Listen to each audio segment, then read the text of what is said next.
और भी प्रोडक्ट हैं, जैसे चीज़ें शिलाजीत है, आपके भी हैं और भी हैं। शिलाजीत का नाम सुनते लोग एक की तरफ जाता लोगों का ध्यान, क्या और किसी काम का नहीं है सर? हाँ ये और काम का ही है, उस काम के लिए तो बना ही नहीं है जिस काम के लिए प्रमोट। लेकिन लोगों का दिमाग में हो गया था ना शिलाजीत खाओ, तो लोग अगर लेके भी जा रहे तो छुपा के लेके जाते हैं। ऐसे लुकोगे छुपाएंगे जैसे पता नहीं क्या गुनाह कर दिया। हाँ। अच्छा, दारू की बोतल ऐसे पकड़ के चलते हैं। तो ये जो शिलाजीत है ना जी, एक्चुअल में ये नर्वाइन टॉनिक है, नर्व सिस्टम का ये टॉनिक है। अब जो इंसान का जो पैनिक सिस्टम है वो भी नर्व है, उसके अंदर कोई हड्डी तो है नहीं, नसें स्ट्रांग है तो ब्रेन भी स्ट्रांग है, बॉडी की नर्व भी स्ट्रांग है तो नेचुरली वो सिस्टम भी स्ट्रांग होगा उसका।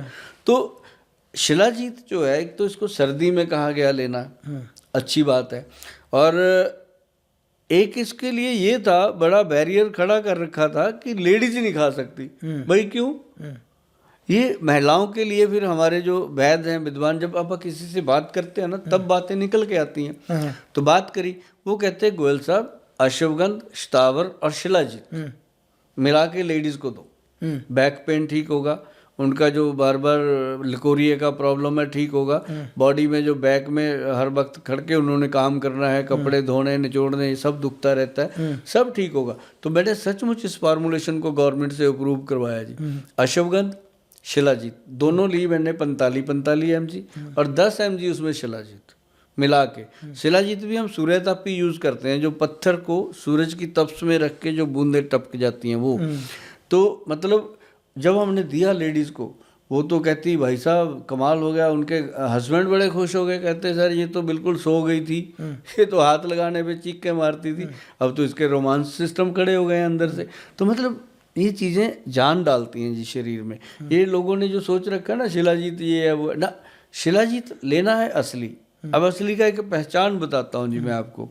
खसखस होता है ना जी, खसखस के दाने जितना भी ले लो आप शिलाजीत, चाहे पूरे भरे हुए पानी के गिलास में फेंक दो, वो रास्ते में नहीं रुकेगा, सीधा गिलास के फर्श पे लगेगा जाके। अच्छा, इतना दाना सा भी, इतना उसमें होता है पानी को चीरने की ताकत, नीचे जाएगा और नीचे जाके उसने चिपक जाना है। चम्मच से हिलाओगे हिलेगा नहीं, चिपकेगा। हाँ, तो वो अपने आप वो ऐसे सांप की तरह धार बनती है, फिर उसकी अपने आप घुलता है जी। जो असली शिलाजीत है वो घुलनशील होता है, अपने आप पानी में घुलेगा, अगर घोलना पड़ गया तो नकली है या मिलावट वाला है। अच्छा। ये सबसे बड़ी पहचान है इसकी। सर जैसे आज के टाइम में जितना जल्दी असर एलोपैथ जो इंग्लिश दवाइयाँ कर रही हैं, क्या आयुर्वेद में भी इतनी फास्ट है असर सर? क्योंकि ये इसके लिए हम धन्यवाद देंगे अपने देश के प्राइम मिनिस्टर देश के अपने पीएम को, जिन्होंने यूनिवर्सिटी खड़ी करी, आयुष डिपार्टमेंट बना दिया। अच्छा। जब से आयुष डिपार्टमेंट बना है तो आयुर्वेद के पास भी वो सारी चीज़ें आ गई, लैब टेस्टिंग आ गई, एक एक चीज़ की रिसर्च आ गई, हर चीज़ पे काम हो रहा है और अब ये उतना ही फास्ट काम करता है। अब देखो, पहले आयुर्वेद की ऐसी होती थी पैकिंग जैसी आजकल मार्केट में आ रही हैं, कंपनियां भी बहुत आगे एडवांस हो गई हैं। ये बल्कि फसाई में भी ले गए आयुर्वेद को, आयुर्वेदिक जड़ी बूटियाँ FSSI में भी बन रही हैं। तो मतलब ये सारी चीज़ें जो हैं, आज आयुर्वेद किसी से पीछे नहीं है। हमने आपको बताया कि हम अभी लोगों को ये था कि अगर किसी को ED का प्रॉब्लम होता है लड़कों को या जेंट्स को, तो उनको व्याग्रा लेना पड़ेगा, ये लेना पड़ेगा, लेकिन अब आयुर्वेद में सब कुछ है। पहले था कि लोग 2-2 महीने 3-3 महीने दवाई खाते थे तब असर होता था, सफ़ेद मूसली, सालो पंजा, कौच बीज खाते थे तब, लेकिन अब वो चीज़ें प्योरीफाई करके उनके एक्सट्रैक्ट रूप बन गए। जैसे 1 किलो में से अब हम क्या करते हैं, 1 किलो हम लेते हैं, मान लो सफ़ेद मूसली, उसका हम एक्सट्रैक्ट निकालते हैं, एक्सट्रैक्ट आता है 10/1 का, 10 किलो, 1 किलो में से 100 ग्राम, 900 ग्राम जो होता है वो वेस्ट मटेरियल होता है, उसको हम अपने खेतों में डाल देते हैं। तो मतलब वो जो 100 ग्राम है जी, वो देखो कितना आगे जाके काम करेगा, 10 गुना तो पहले ही उसकी पावर बढ़ गई। तो ये अब आयुर्वेद वो पहले वाला नहीं रहा सर, अब आयुर्वेद बहुत आगे चला गया है। और मेरे जैसे, मैं तो आयुर्वेद का एक बहुत छोटा अदना सा सिपाही हूँ, और आयुर्वेद में तो बहुत बड़े बड़े दिग्गज वैद्य अब आ रहे हैं और बहुत ऐसे छुपे वैद्य हैं जो काम कर रहे हैं, उनका फ्रंट नहीं है, उन्होंने मुझे फ्रंट बनाया। 100-150 वैद्य है जी अपने साथ देश का, और जो बहुत विद्वान वैद्य है, मतलब ताम्र भस्म सर, ताम्र भस्म जो है ये किसी के बस का नहीं है बनाना। और ताम्र भस्म के बारे में अगर आप सर्च करोगे, ताम्र भस्म हम डालते हैं अपने च्यवनप्राश में भी। ताम्र भस्म जो होता है वो इंसान के शरीर में ऐसी जान फूंक देता है कि यहाँ तक भी कहा गया है कि बस एक उसमें इतनी ताकत नहीं है कि मुर्दे को खड़ा कर दे, वरना इतने बीमार आदमी को भी उठा के खड़ा कर देता है। ताम्र का भस्म जो वैद्य बनाने जानता है, हमारे पास एक वैद्य हैं जी जो आयुर्वेदिक डिपार्टमेंट के डायरेक्टर रहे हैं पंजाब के, वो रिटायर होने के बाद हमारे साथ जुड़े हैं। तो उन्होंने बनाया सर ताम्र भस्म, मज़ा आ गया सर। मतलब मैंने भी खाया, मुझे भी अब मेरी 60+ उम्र है, तो मुझे भी कभी कभी लगता था कि शरीर थक जाता है। अब दिन में 16 घंटे सर 2 फुट की चेयर पे बैठ के लोगों को डील करना मजाक तो है नहीं। तो वो खाया तो पता चला कि वाकई उसके अंदर ऐसी जान है, रीढ़ की हड्डी, घुटने, हर चीज़ स्ट्रांग कर देता है। सर मैं अपने लिए ही पूछता हूँ, बाकी लिए नहीं। जैसे मुझे इन फ्यूचर में किस पर जाना चाहिए? आयुर्वेद पर जाना चाहिए कभी भी कुछ होता है, या मुझे जो मैं रूटीन लेता था आज तक जो भी एलोपैथ, इन दवाइयों पर जाना चाहिए सर एक्चुअल में? देखो, एक्चुअल में मैं आपकी पर्सनैलिटी को जितना जानता हूँ, आपको जाना चाहिए पहले तो योग, जो करे योग बिल्कुल वो रहे निरोग। पहले तो योग, और उसके साथ आयुर्वेद। आयुर्वेद कोई मुश्किल नहीं है, बस लगता है कि गोल साहब ने 5 हल्दियाँ बता दी, कुछ भी नहीं है। पंसारी के पास जाओ, उसने फटाफट 2 पुड़ियाँ बांधनी है, घर पे ला के दे दो, कुट पीस के मिक्सी में ग्राइंड। अगला पंसारी को 10 रुपये ज़्यादा दे दो, पीस के भी दे देगा वो। तो मतलब करने में कुछ नहीं जाता। अब जैसे मान लो कोल्ड ड्रिंक लेते हैं लोग, फास्ट के लिए लेते हैं, अगर फटाफट ले, प्यास बुझा। अब वही 5 मिनट लगेंगे किसी रेडी पे खड़े होकर जूस निकलवाना है संतरे का या मौसमी का नेचुरल, उसने फ़ायदा करना।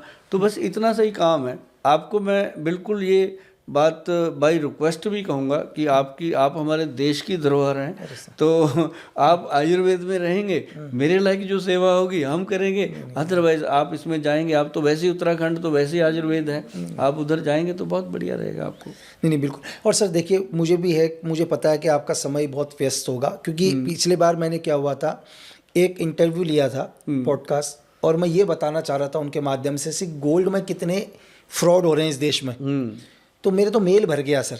तो मुझे एक रिक्वेस्ट मैं और करूँगा आपसे कि किसी का मैं नंबर आपका ही दे दूं सर, जिनका आपके जो टीम का है, ताकि मुझे ना कॉल, मुझे कुछ भी कॉल करेंगे मैं कुछ जवाब दे नहीं पाऊंगा सर, तो लोग इरिटेट हो जाते हैं।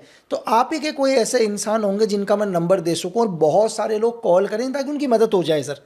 क्योंकि मेरे से कुछ भी करेंगे तो भाई मेरे से हथियारों के बारे में पूछ लो, आतंकवादियों के बारे में पूछ लो, वो मैं बता दूंगा सर, है ना। तो आयुर्वेद के बारे में मैं क्या ही बताऊंगा सर। नहीं, कीड़ा जड़ी के बारे में तो आप बता दो। तो कीड़ा जड़ी के बारे में नहीं, वो कीड़ा जड़ी ले नहीं पाएंगे सर, तो गवर्नमेंट की है सर सारी की सारी चीज़ें ना, तो इलीगल है। अगर कीड़ा जड़ी कोई भी आदमी, तो भाई आप कोई भी आदमी अगर कीड़ा जड़ी को बिना गवर्नमेंट की परमिशन के नहीं ले सकते हैं। वो गवर्नमेंट ने अथराइज कर रखा है कि किन को लाइसेंस मिलेगा और किस मेडिसिन में यूज़ होंगे। बिल्कुल। तो बिल्कुल आपको मैं नंबर प्रोवाइड करूंगा, बल्कि मैं आपको एक ईमेल एड्रेस दूंगा, तो उसके ऊपर हमारे बहुत विद्वान वैद्य बैठते हैं, तो वो उनको ईमेल पे बहुत अच्छे सेटिस्फैक्ट्री जवाब देंगे और मिलेंगे सबको। और मेरी एक हाथ जोड़ के रिक्वेस्ट है कि फ़ोन ना किया करें, क्योंकि मैं नुस्खे बोलता हूँ, लोग पूछते रहते हैं धनिया कितना लेना है, ये कितना। वो इस रील को ही सेव करके रखें अपने पास, अपने दोस्तों को शेयर कर दें, ताकि ये आपके पास सेव रहे, आप इसमें से सारी चीज़ों का फ़ायदा उठाएं। नहीं बिल्कुल सर, जो भी देख रहे होंगे अपने भाई लोग बहुत प्यार करते हैं सर, और वो दिल वाले हैं, ऐसे नहीं है, मतलब जो करते हैं हार्डकोर वाले हैं। बिल्कुल भाई, मेरे को भी अभी तक सर ने जो बताया मेरे को सब ऊपर से गया है जितना भी है, क्योंकि इतनी जल्दी सर, अब मैं उसको 2-3 बार देख लूंगा आगे पीछे करके, भाई किसको क्या मिलाना है, किसको क्या मिलाना है। तो सर आने वाले इस देश का, हिंदुस्तान का यूथ, इस देश के लिए कोई मैसेज आपकी तरफ से सर? हाँ, यूथ को तो मैं एक ही बात हमेशा कहता हूँ कि जो बात आपकी मदर और आपके फादर आपको कहते हैं, उस बात को कभी भी डिनाई मत करना। उसको ऐसे समझ के सोच के मान लेना कि ये भगवान का बताया हुआ शब्द है, मैंने मानना है। और एक बार अपने मम्मी पापा को हग जरूर किया करो, चाहे जब मर्जी उनके गले लग के उनके कान में आई लव यू बोला करो। ये इससे क्या होता है कि माँ बाप को एनर्जी मिलती है, और उनके चरण छू के आशीर्वाद लिया करो। कहीं भी जाते हैं, 10 दोस्तों के आगे, दुनिया के आगे अगर आप अपने माता पिता के पाँव छू हो गए तो लोग आपके ऊपर प्राउड करेंगे। ये एक बहुत, मैं हमेशा कहता रहता हूँ, मेरे पास जितना भी यूथ आता है मैं सबको यही कहता हूँ, और बहुत करते हैं। और कभी कभी मैं कहता हूँ अपनी माँ के पैरों को तेल लगाया करो रात को बैठ के, और उसको याद दिलाया करो कि मम्मी जब मैं आपके पेट में था, टांग मैं पैर भी मारता रहता था, आपको तंग करता था, है ना, कितनी तकलीफें। उस समय माँ का जो सीना होता है वो गर्व से फूल जाता है। और अपने बच्चों को इस तरह से देख के हर माता पिता खुश होते हैं।